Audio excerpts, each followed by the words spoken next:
سلطان صلاح الدین ایوبی کے دور کے ایمان افروز واقعات۔ سلطان ایوبی کے بھیجے ہوئے سوار اس جگہ سے ابھی دور تھے جہاں سے قیدی لڑکیاں بالیان کے آدمیوں نے رہا کرائی تھیں۔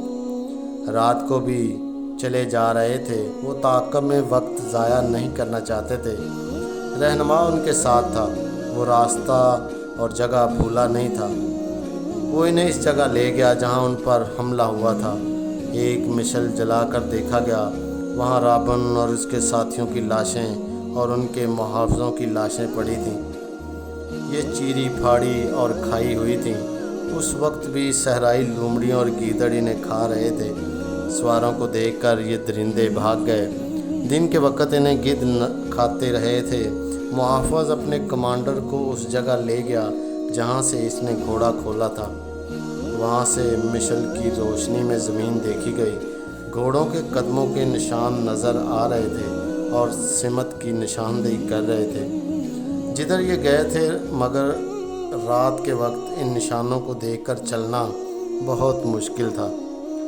وقت ضائع ہونے کا اور بھٹک جانے کا ڈر تھا۔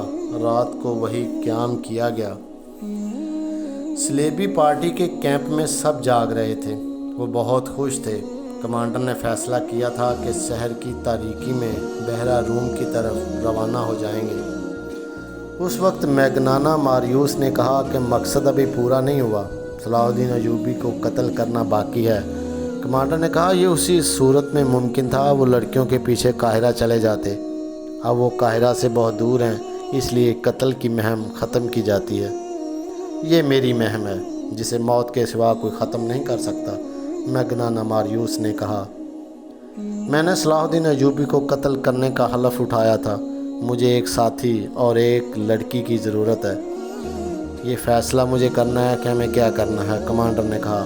تم پر فرض ہے کہ میرا حکم مانے، میں کسی کے حکم کا پابند نہیں، میگنانا ماریوس نے کہا۔ تم سب خدا کے حکم کے پابند ہو، کمانڈر نے اسے ڈانٹ دیا۔ میگنانا ماریوس کے پاس تلوار تھی۔ وہ اٹھ کھڑا ہوا اور کمانڈر پر تلوار سونت لی۔ اس کے ساتھی درمیان میں آ گئے۔ میگنانا ماریوس نے کہا، میں خدا کا دھتکارا ہوا انسان ہوں۔ میں گناہ اور بے انصافی کے درمیان بھٹک رہا ہوں۔ کیا تم جانتے ہو مجھے 30 سالوں کے لیے قید خانے میں کیوں رکھا گیا؟ 5 سال گزرے، میری ایک بہن جس کی عمر 16 سال تھی اغوا کر لی گئی۔ میں غریب آدمی ہوں، میرا باپ مر چکا، ماں اندھی، میرے چھوٹے چھوٹے بچے، محنت مشقت کر کے میں ان کا پیٹ پالتا تھا۔ میں نے گرجے میں سلیب پر لٹکے ہوئے یسوع مسیح کے بت سے بہت دفعہ پوچھا تھا کہ میں غریب کیوں ہوں۔ میں نے کبھی گناہ نہیں کیا، میں دیانتداری سے اتنی محنت کرتا ہوں مگر میرے کنبے کے پیٹ پھر بھی خالی رہتے ہیں۔ میری ماں کو خدا نے کیوں اندھا کیا ہے؟ یسوع مسیح نے مجھے کوئی جواب نہیں دیا، اور جب کنواری بہن اغوا ہو گئی تو میں نے گرجے میں جا کر کنواری مریم کی تصویر سے پوچھا تھا، میری کنواری بہن کے کنوارے پن پہ تجھے ترس کیوں نہ آیا؟ وہ معصوم تھی، اس پر خدا نے یہ ظلم کیا تھا کہ اسے خوبصورتی دے دی تھی۔ مجھے یسوع مسیح نے بھی کوئی جواب نہ دیا، مجھے کنواری مریم نے بھی کوئی جواب نہ دیا۔ ایک روز مجھے ایک بہت ہی امیر آدمی کے نوکر نے بتایا، تمہاری بہن اس امیر آدمی کے گھر میں ہے۔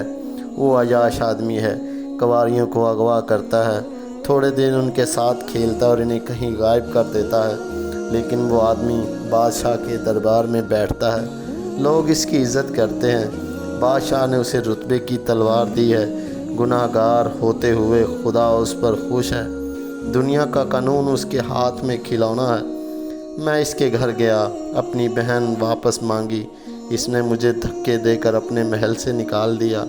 میں پھر گرجے میں گیا، یسوع مسیح کے بت اور کنواری مریم کی تصویر کے آگے رویا، خدا کو پکارا، مجھے کسی نے جواب نہیں دیا۔ میں گرجے میں اکیلا تھا۔ پادری آ گیا، اس نے مجھے ڈانٹ کر گرجے سے نکال دیا، کہنے لگا یہاں سے 2 تصویریں چوری ہو چکیں، نکل جاؤ ورنہ پولیس کے حوالے کر دوں گا۔ میں نے حیران ہو کر اس سے پوچھا، کیا یہ خدا کا گھر نہیں؟ اس نے جواب دیا، تم مجھ سے پوچھے بغیر خدا کے گھر میں کیسے آئے؟ اگر گناہوں کی معافی مانگنی ہے تو میرے پاس آؤ، اپنا گناہ بیان کرو، میں خدا سے کہوں گا کہ تمہیں بخش دے۔ تم خدا سے براہ راست کوئی بات نہیں کر سکتے، جاؤ نکلو یہاں سے۔ اور میرے دوستو، مجھے خدا کے گھر سے نکال دیا گیا۔ وہ ایسے لہجے میں بول رہا تھا کہ سب پر سناٹا طاری ہو گیا۔ لڑکیوں کے آنسو نکل آئے۔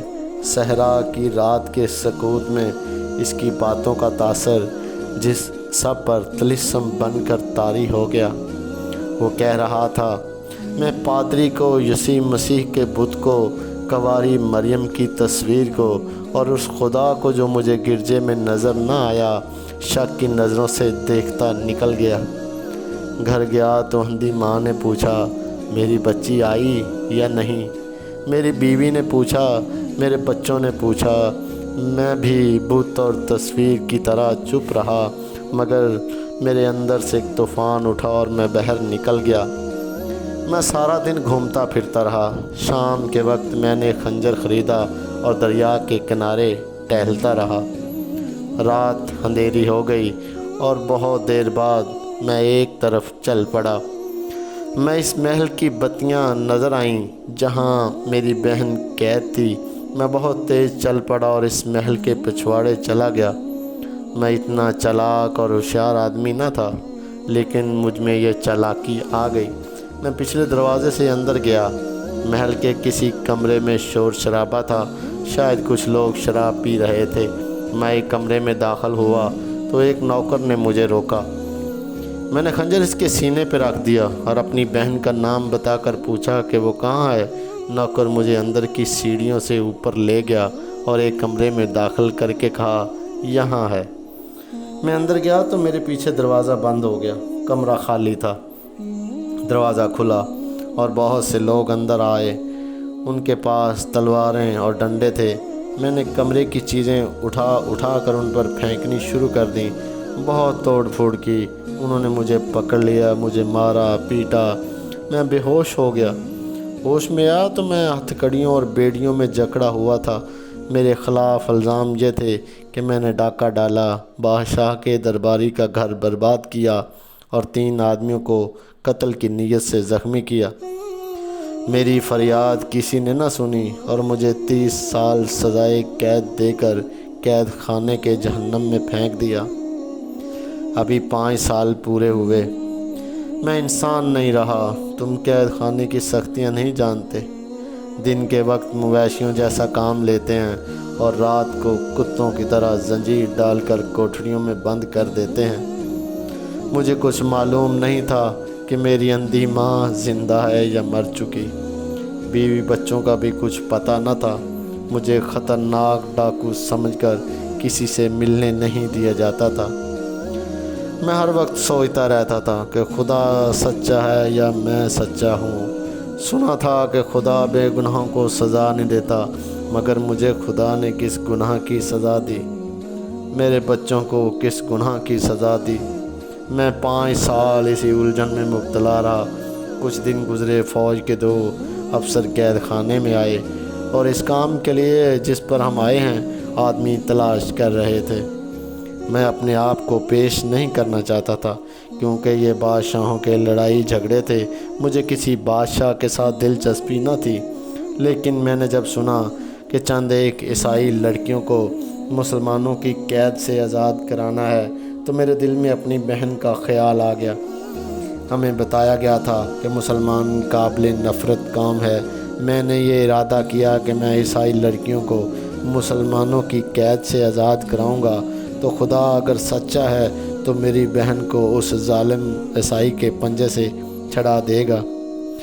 پھر فوجی افسروں نے کہا کہ ایک مسلمان بادشاہ کو قتل کرنا ہے تو میں نے اسے جزا کا کام سمجھا اور اپنے آپ کو پیش کر دیا، مگر شرط یہ رکھی کہ مجھے اتنی رقم دی جائے جو میں اپنے کنبے کو دے سکوں۔ انہوں نے رقم دینے کا وعدہ کیا اور یہ بھی کہا کہ اگر تم سمندر پار مارے گئے تو تمہارے کنبے کو اتنی زیادہ رقم دی جائے گی کہ ساری عمر کے لیے وہ کسی کے محتاج نہیں رہیں گے۔ اس نے اپنے ساتھیوں کی طرف اشارہ کر کے کہا، یہ 2 میرے ساتھی قید خانے میں تھے۔ انہوں نے بھی اپنے آپ کو پیش کر دیا۔ ہم سے سینکڑوں باتیں پوچھیں گی۔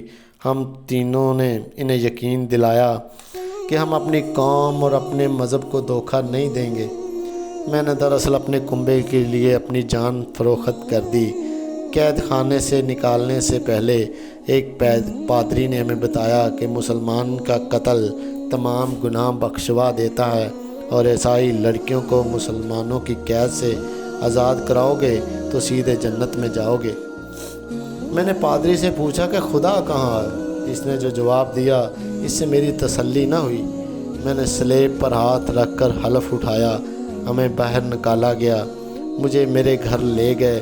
میرے گھر والوں کو انہوں نے بہت سی رقم دی۔ میں مطمئن ہو گیا۔ اب میرے دوستو، مجھے اپنا حلف پورا کرنا ہے۔ میں دیکھنا چاہتا ہوں کہ میرا خدا کہاں ہے۔ کیا ایک مسلمان بادشاہ کو قتل کر کے خدا نظر آ جائے گا؟ تم پاگل ہو، کمانڈر نے کہا۔ تم نے جتنی باتیں کی ہیں ان میں مجھے عقل کی ذرا سی بو بھی نہیں آئی۔